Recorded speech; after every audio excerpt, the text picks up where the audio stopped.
Hey everyone, welcome back to Morning Wood Railroad. Let's get this episode going.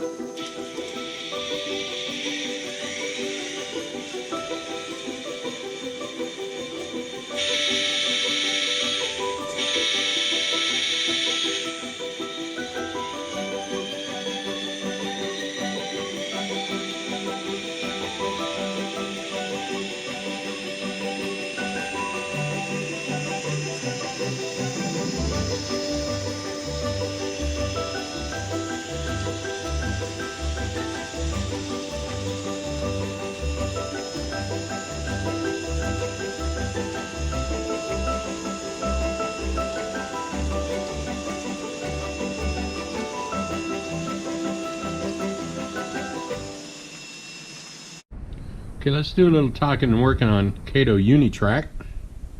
In my opinion, the best sectional track out there. Their connections are very strong. I don't solder every one, but I do solder quite a lot of them because I run DCC. And I don't think you have to do every one because they're just so solid. And I have many different types of track here, as you can see. You can buy different lengths, different radius and curves. They have some packages that these are very, very small, pre-cut. Each one comes with its connector. I've purchased a couple separate connectors. And I don't have one down with me out of the train room, but yes I do. These here that are black, they cut off the electricity. There is a gap. So if you're doing a reverse loop or if you're doing DC with sectional type control, you'll need to order these black ones. They don't come with each piece of track. You just get the regular ones, the gray ones with the Unitrack packages. But for DCC and reverse loops and different times you might need them, you definitely will be needing to order some of these black ones. Pick them up on eBay or directly from Unitrack or your favorite hobby store. Now, one thing here on Unitrack, what I do is I go along and I put a little rubber cement on these tabs here, and then I place them down where I want them. It is a little bit lighter way of doing it in case you ever want to bring it back up. It's very easy to do without taking up a lot of your foam. You don't need to, once you lay that down and you have each one of your tracks done that way, it's pretty solid on your tabletop. I do it on foam for noise reduction. That's another thing I want to talk about Unitrack, is that it's good to do it on foam because these hollows here underneath kind of amplify some of the sound. And some of the sound I enjoy because it's a deeper sound, but I don't want it, if I'm running 4 and 5 trains and the trolley and everything, that can get kind of loud. And it did, you know, that might be a personal preference, but just kind of remember that. So when I do come along and I do my landscaping and stuff, when you do come up close to the edges, it does help reduce some of the sound. Another nice thing about Kato Track, it does have a nice clickety-clack when you connect these. Now, what I like to call the Kato pinch is when I put Kato Track together, one thing I've learned is you do it and let it form naturally. Did you hear that click? Listen here. That means it's got a good bite and it's in place. And the rail joiners are all matched up. You can run your finger over it. And it's just a very, very smooth, let me move that out here to your view, a very smooth connection. Sometimes I find that they're up a little bit higher than the others, and I might take a Dremel and just kind of go over it just lightly, but that kind of reduces the clickety-clack sound in a sense. But let's put 3 of these together. Let's say you got quite a length going. I do recommend that you use the nice long ones for longer length. As far as I know at this time, Kato does not produce a flexi track. But if you're going along and you're trying to get to the other point, See, you can do, these things have a little bit of a bend, but then you see in here where it bends, you can have derailments. And that's the only issue I've ever had with Kato track, is when I've tried to skimp and I'm trying to bend out a little bit.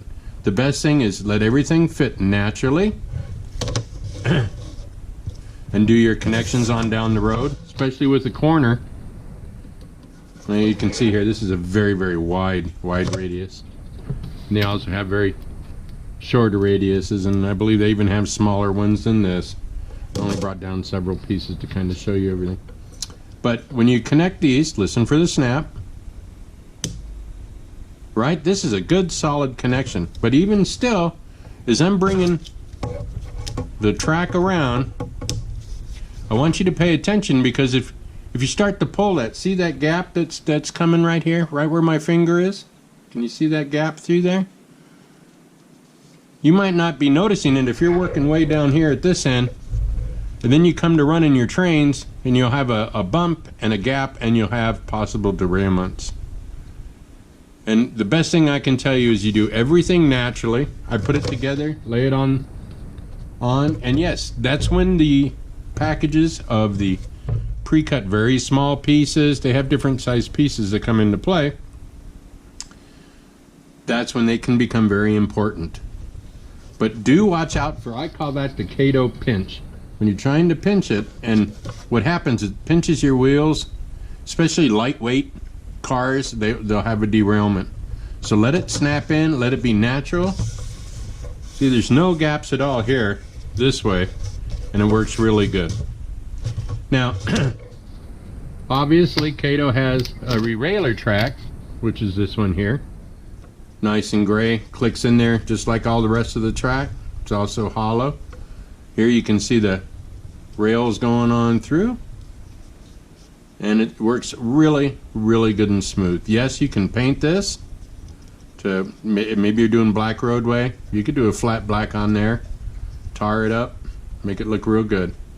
It's all changeable. There are pieces here that you can add in that click underneath, and it comes with the rerailer. Sorry, I don't have it down. So you could have another rerailer, and then they connect together on the side. So that's going to keep you in the proper distance, and it's going to make your road look universal, like it's a one piece. So there is that option with that too. This is one of their terminal tracks. It only comes in one size that I know of at least. This is their Kato connector, which is nice because they're color coded, and it only comes in one way. You can see these lines here on the back, they're not on this side. It only goes in one side inside the Kato, inside the feeder track. And then I drill a hole, obviously down through my tabletop and foam. And then what's nice about that is always have your feeders pointing the same way. So if you're working down your railway, always keep your feeders going this way.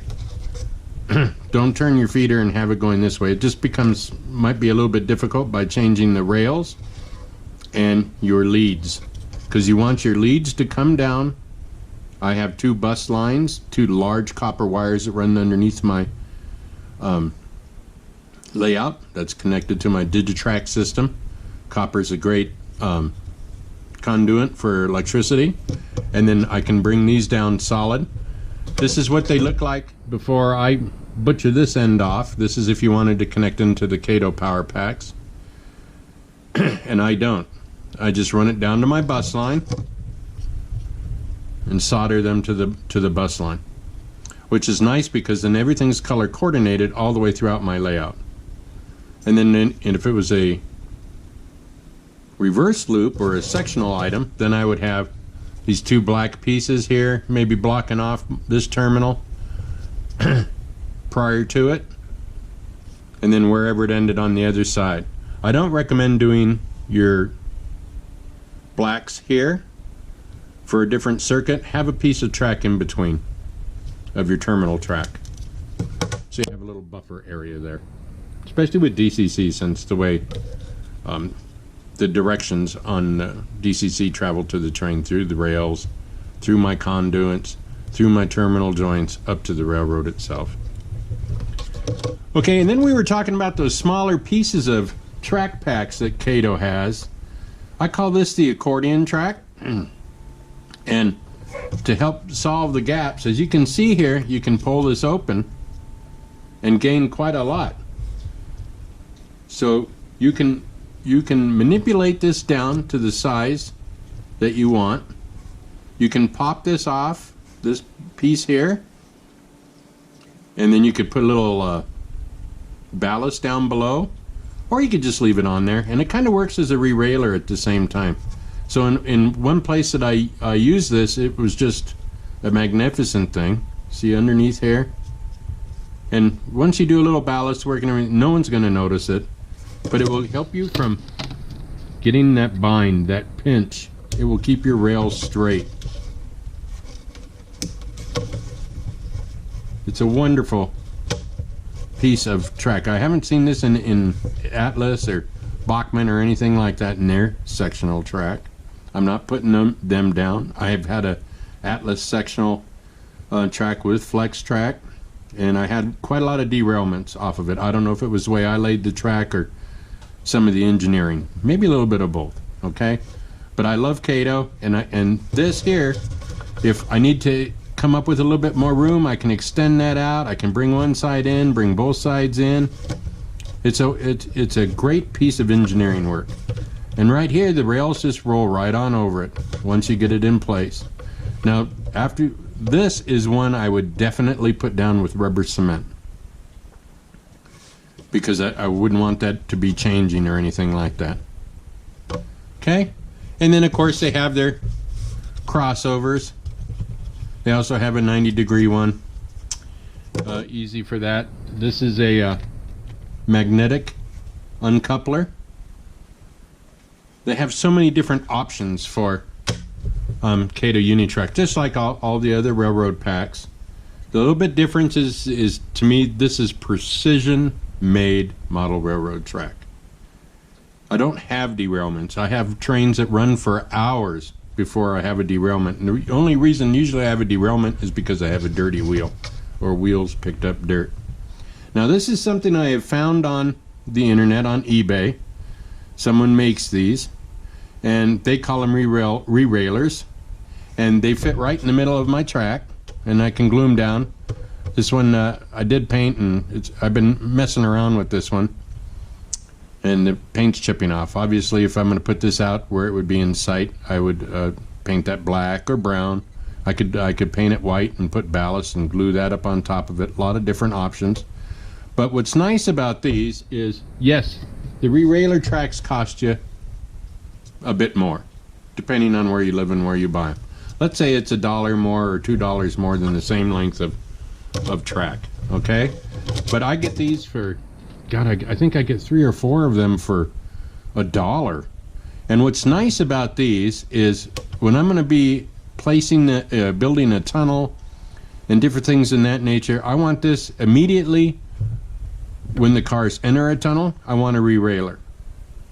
That way, if something gets dragged in there that is out of alignment, it will re-rail before it gets in deep where I have to get out a grabber or go underneath the board to a catch hole or something in that nature. Maybe back in a far corner that's away, that I'm having some derailment problems or something like that, you could consider getting one of these or making them yourself. It's just the point, so the wheel would get placed back up onto the rail. Now, if you had something derailed out to the outside, well, that's going to be a different issue, and that's where one of these might come in a little bit handier, because obviously we all know these grooves out here is what brings that wheel back into alignment. But these have really helped me out in a lot of different areas that are either hard to reach to, or I put them in my mountains. I have several located in my mountain and underneath where my amusement park is. If you've seen the video of my layout, I have a couple of those. I think I even have one of these on that reversing loop. Even though I have a big cut hole to get to, you know, a lot of derailments can easily just be caught up with one of these re-railers. But this is a great idea that I have found. I get them on eBay. If I can find the link, I'll post it down in this video as well. Okay, so that's just kind of a brief overlook and a little couple things that I've learned with Kato Unitrack. You could buy these, and they're in there. They have a little tool that comes with them to unpinch that to get these connectors out. But once you put these things together, they're together, good and solid. You could tap solder right there and tap solder right there if you want to as well. But I really don't find it necessary to do every joint. Once I do a little bit of rubber cement and I put it on down. And then with the terminal track, they do have that edge there if you want to bring it out to the side. I don't know why you wouldn't want to go through your board and hide it unless you got some kind of structural situation like a stud right underneath it or something in that nature. But when you're laying your layout, talk about the studs of underneath your tabletop, your framework down there. I certainly look at that, and when I'm laying a switch down, if that will affect my wiring, because you have to power down for the switch, and then I have a decoder underneath that for my Digitrax. I click switch number 10, boom, and I can click it to throw or to close, and I don't have to go over to a control panel. So just some things you might want to think about. If you have any questions, comments, any other ideas you might have, I'm still finalizing putting down some of my track as I go along, and I have a ton of extra track. I look for good bargains on eBay and see people who have completed their railroad and they have leftover Kato Unitrack. Some people have changed their layouts and they've taken it up, or maybe changing scales. And truly, you might have to give it a good cleaning before you put it down if it's a used track, but this stuff you could definitely buy used and save yourself some serious money. If you haven't subscribed to the channel, please do. Click that red bell for notifications when I post a new video. I am trying to get one out every week, different places I go to, and also working on the railroad. Hey, thanks for your time. And I hope everyone is staying safe these days. It's a good time to be a model railroader. Have a good day, good night, whatever it is. Take care.